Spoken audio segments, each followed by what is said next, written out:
Pensa só, tentar reconhecer uma pessoa no meio de uma multidão já é difícil. Agora imagina que essa multidão é o oceano inteiro e quem estamos procurando é uma baleia de 30 toneladas.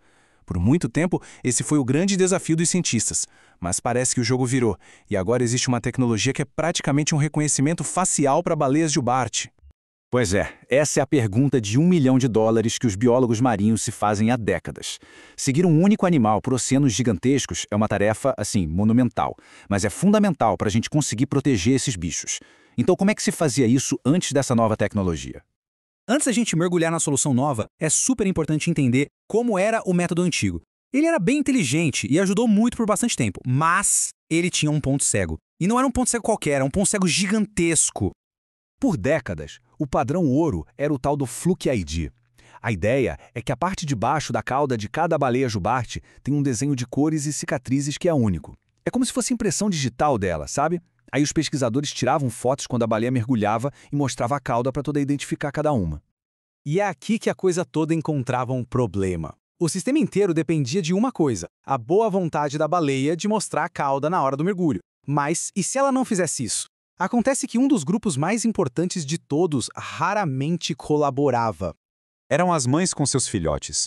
Especialmente quando elas estavam nas áreas de reprodução, elas são o grupo mais difícil de acompanhar.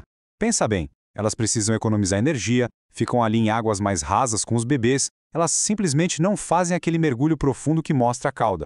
Ou seja, bem a parte da população que a gente mais precisa entender, as mães, a saúde delas, os filhotes, era praticamente invisível.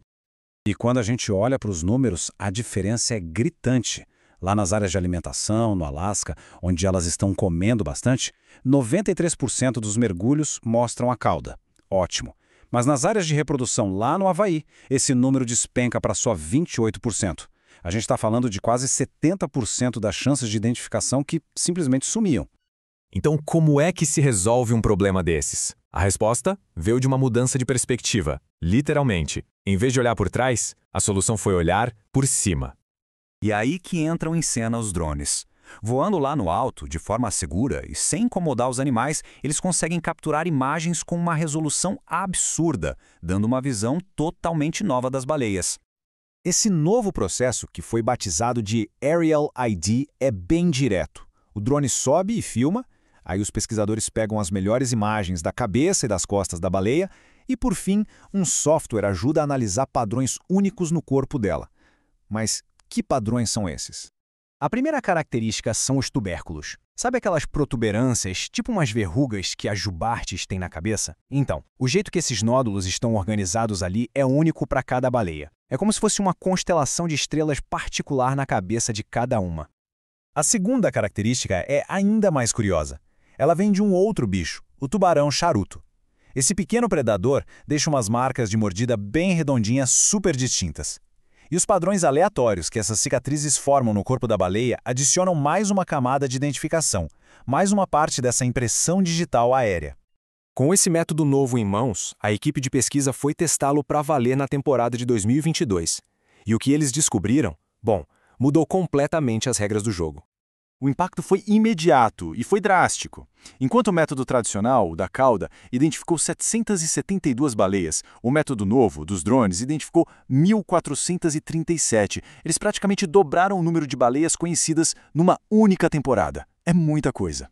E para a população geral de baleias, o resultado foi um aumento de 40% nos reavistamentos, que é quando a gente consegue ver o mesmo animal de novo, o que é a chave para acompanhar a saúde e os movimentos dele.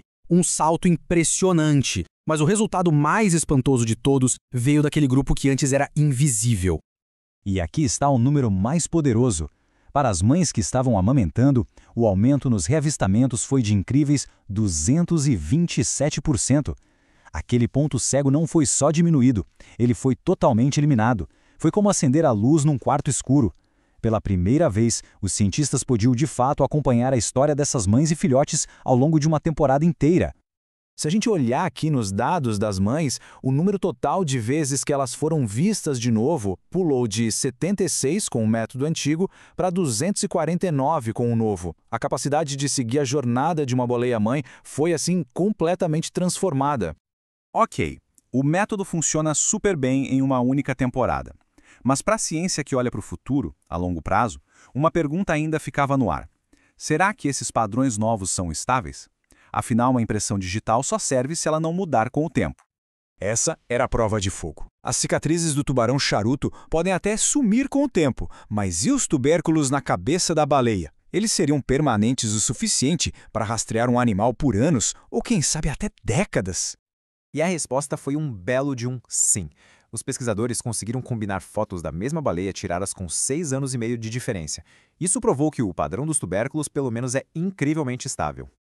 E para garantir isso cientificamente, eles fizeram um estudo bem completo. Pegaram 54 baleias que já eram conhecidas pelo método da cauda há vários anos.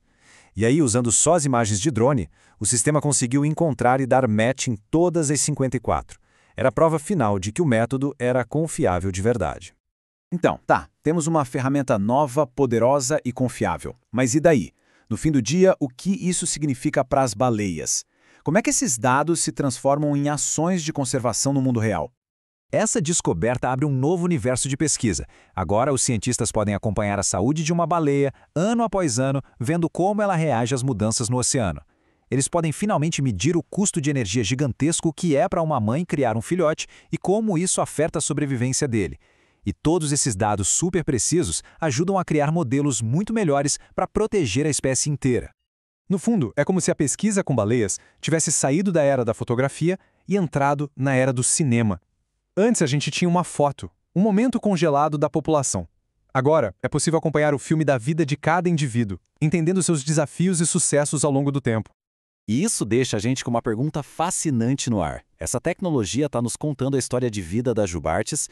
O que vai acontecer quando a gente aplicar essa mesma lógica, esse foco no indivíduo, para outras espécies misteriosas do oceano? A nossa capacidade de enxergar o oceano não como uma massa de populações, mas como uma comunidade de indivíduos, cada um com sua história, está só começando.